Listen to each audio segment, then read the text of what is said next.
Hey everybody, as you can see, I am back, finally. And if you didn't know, I was in Arabian deserts doing some work for some clients.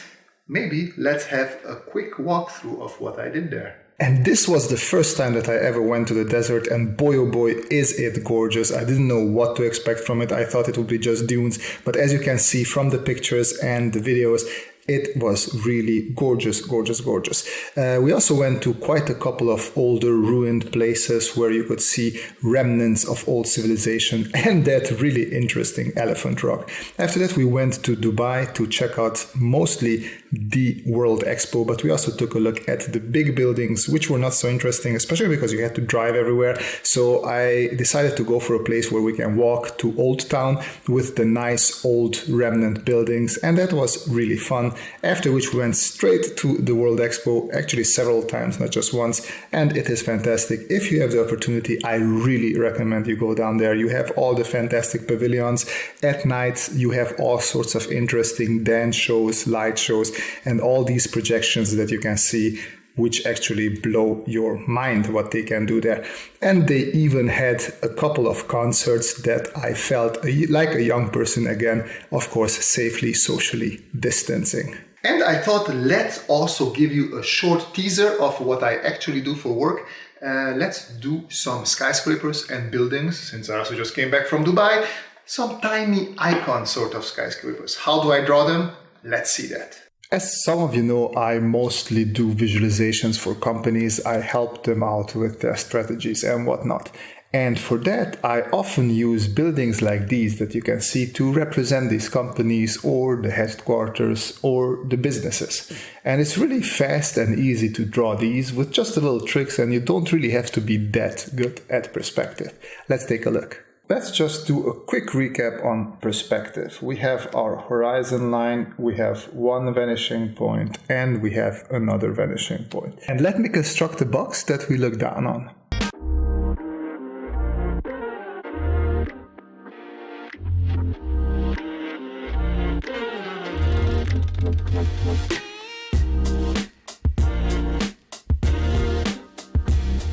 Alright, so one box is done. Now let's draw one where we look up from below.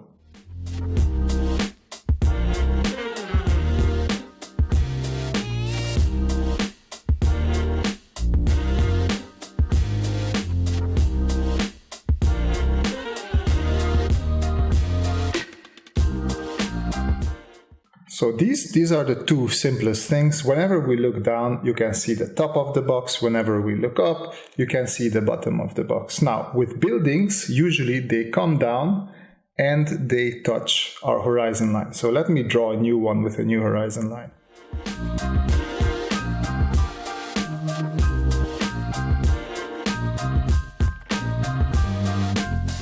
So this would be our building as drawn in perspective. I talked about in previous videos that if you have both vanishing points in your screen or on your paper, it is going to be a little bit skewed up here. So that's why what I'm talking about is without actual perspective, all we're going to do is establish a horizon line, which is this one, and then establish the sides of the building. And from there, you just sort of are freeballing it. And then there you go. This is how easy it is to establish your building. Of course, the next step is to add windows or some sort of ornament so the building is more recognizable. And what you have to do here is keep in mind that you have an angle here and here you have no angle. So slowly as you draw in your lines, you are going to take away more of this angle as you come lower more and more, as almost at the end it's almost parallel. And then from here you can do all sorts of variations. Let me draw some more buildings. You can do a quick square one, which basically takes what we did with the previous building, and we also add vertical lines to it. So this is like the skyscraper type of building. You can do just lines, like you would have thick windows, something like this. You can also vary it, and let's say you can do like this could be balconies, and you can almost do curtains for them. And then you can also erase out these parts in a building. It's really up to you how much time you want to invest into these buildings. And you can also just do a lot, well, not a lot, but a couple of vertical lines, giving it also quite of a skyscraper feeling. And these can all be different buildings. The closer you get to a building, and as you look up, the third vanishing point will appear. Until now, as you can see, we talked about 2 vanishing points, but when you look up to a building, it will sort of taper away towards that third vanishing point. So let's take a look at that as well. So I'm going to erase this, and I'm going to move this one down a bit, and I'm going to add a third vanishing point. That would be 3. So now, if I say this is where I want my building to be, I'm going to connect it to that third vanishing point, like this. And then when I'm drawing the top of the building, like this, and like this. And now we have a much more skewed building that we're looking up to. Something like that. And you can do the same trick. You do the lines for the windows and make sure that they become a bit more straight. Lines for the windows on this side as well. And then you can add the HQ sign or whatever sign you want. But of course, this works also without the whole perspective setup. Let's try anew. So I'm just going to draw a line. I'm going to draw lines that taper a little bit, and we're also going to give an edge to it. And there we go. We already have the outline for our building. And now we're going to do a couple of vertical lines. Something like this.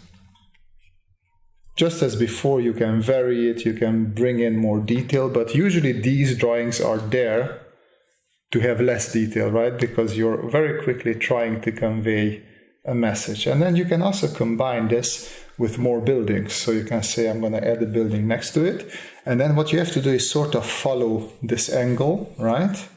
And then you know, okay, so this is how this is the angle that I need there. And then same with this. So this would come like this. So you know this is sort of the angle that you need there. Tapering becomes stronger there as well. And then you can turn this into sort of a square windows sort of thing.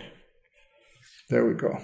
And then you can also say one side of the building is going to be cross-hatched, so we know that that side of the building is in shadow. We can also make buildings that we look down upon. I use it less often for my work because I usually draw one building or just a set of 3 just to represent a quick city or something. But maybe you are interested in looking down on several buildings. So let's give an example of that. So here we're not going to draw the horizon line. We're just going to start with a building and we're going to draw the top of it. And the tapering goes the other way. So we're still sticking with a 3-point perspective, but this time around the tapering is going the other way. And it's also more helpful if you know perspective. So with the other ones, as I showed you, you can get away by not knowing perspective. But with this one, it is going to be quite important for you to know those perspective rules. And then what you have to do, add a little bit extra compared to the previous drawings, is that usually buildings have a couple of extra elements on top of them. So it is good if you just add a couple of extra pipes, maybe 1 or 2 ventilation, I don't know if it's called chambers, but something like air conditioning vents. And then you can add several of the buildings, just continue on the same line that you started out, make them a little bit longer, shorter, whatever your heart desires. Really, it's all about having fun and sticking within that perspective line. Keep in mind, if your buildings go a little bit higher, so let me draw a higher one here, then you also see a little bit less from that top of the building. But yeah, as I said, this is much more perspective based, and even though I'm a little bit rushing through the perspective here, so it's not perfect, but I'm just trying to suggest this image of perspective that there is actually a little bit of things disappearing there. And then here we can add this type of window. And then now you also have a set of buildings that you look upon from above, looking down at them. But as you can see, that is a little bit more complicated and you need more knowledge of perspective. So I'm gonna say goodbye and an end to this video by doing another drawing of buildings where you don't really use the perspective grid as much as you would need with this one. I hope you enjoyed this video and maybe that you learned something, and hopefully see you in the next video. Until then, the most important thing that you guys have a great time and enjoy these final little buildings. Bye-bye.